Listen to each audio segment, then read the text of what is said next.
My mother-in-law's water faucet broke, and instead of calling a professional plumber, she called me. But before calling me, she complained to my wife about the mountain of dishes in the sink, annoying her. I'm quite knowledgeable about plumbing. So many people turn to me for help when something goes wrong. My wife suggested I go fix the faucet at her mother's house. It was my day off, and I just wanted to relax in front of the TV. But duty called.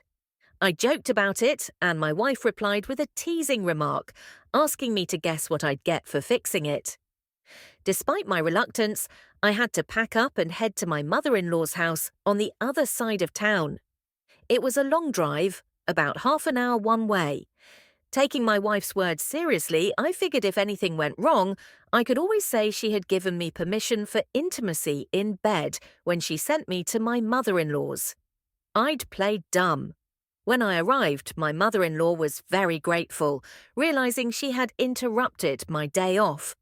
I calmed her down and asked her to tell me about the problem. She led me into the kitchen and sat me down at the table.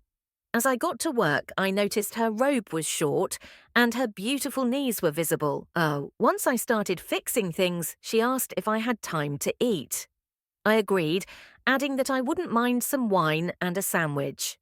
My mother-in-law had several bottles of wine on the windowsill from a recent anniversary celebration. She readily poured us some wine, treating me to some candy as well. We enjoyed the wine and talked a lot. In the midst of our conversation, I managed to quickly fix the faucet, which only took 3 minutes. I didn't want to leave as we were having such a cozy time. My mother-in-law started complaining about her husband, saying he had become so defiant lately and doesn't pay attention to her as a woman in bed. I offered to kick him out, but she waved her hand dismissively.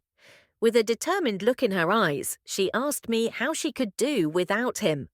We continued to discuss the topic, emphasizing the importance of an active lifestyle for good health. I jokingly advised her to find a new lover and winked at her. My mother-in-law sighed again, mentioning how difficult it was to find a new lover at her age, as men tend to prefer younger partners. I reassured her, paying her a few compliments on her looks, especially her beautiful legs. She looked pleased and blushed slightly.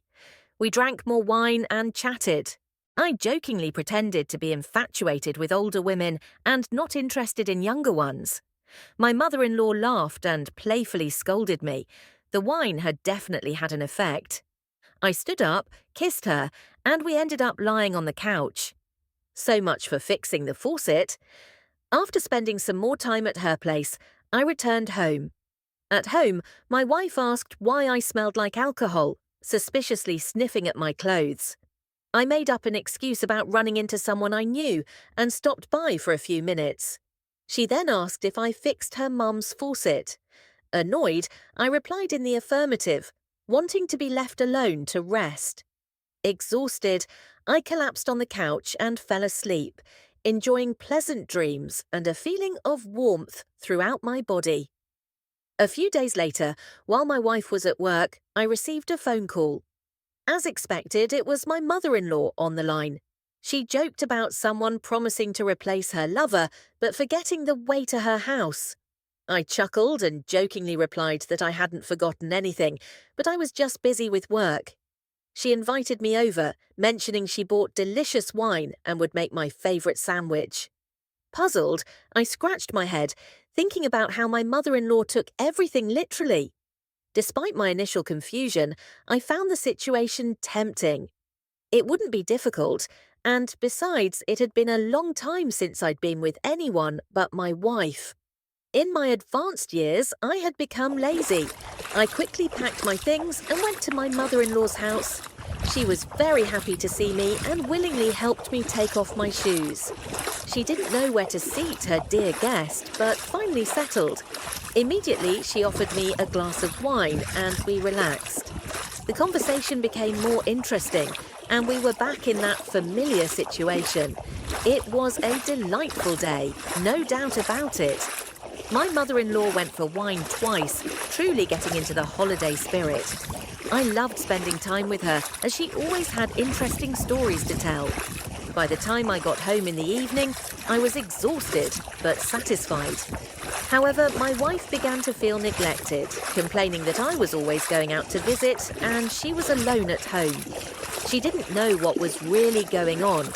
It all started innocently enough, but my mother-in-law somehow got it into her head that I was filling the void in her bed left by her bad husband. She took my playful banter too seriously.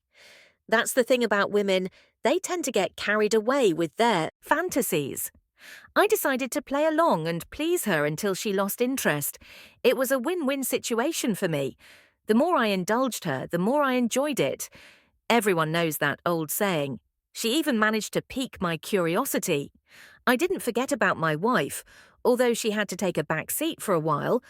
After a month of constantly running errands for my mother-in-law, I started to feel overworked and got a little bored with the routine. I needed a break, but my mother-in-law had other plans. She practically dragged me to her place, unwilling to take no for an answer. She even called my wife and asked her to send me over because the faucet in the bathroom was leaking. My wife handed me the phone with a submissive look. I couldn't refuse. After all, family comes first, and she was a lonely woman in need of help. I went in reluctantly, but the lemonade she offered me piqued my interest, and the cycle of our adventures repeated itself. I soon realized that my mother-in-law was quite devious. She always found a way to get what she wanted. I even remember an occasion when I was trying to find her a new partner. I asked my acquaintances if any of them would like to meet a mature woman. I spoke well of her, using all my charm. None of them were interested except one friend.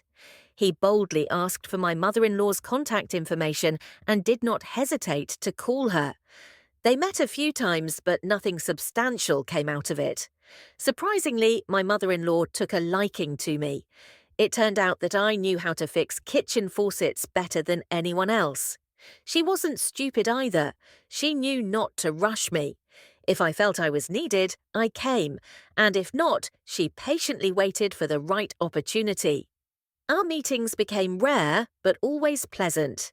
My mother-in-law set the table, and the main centerpiece was the wine and her smile. I am happy with the way things are and don't want to change anything. As long as my mother-in-law respects me, everything will be fine, and I will be there to fix anything she breaks. That's how we've been living for 2 years now. Have you ever had a similar situation?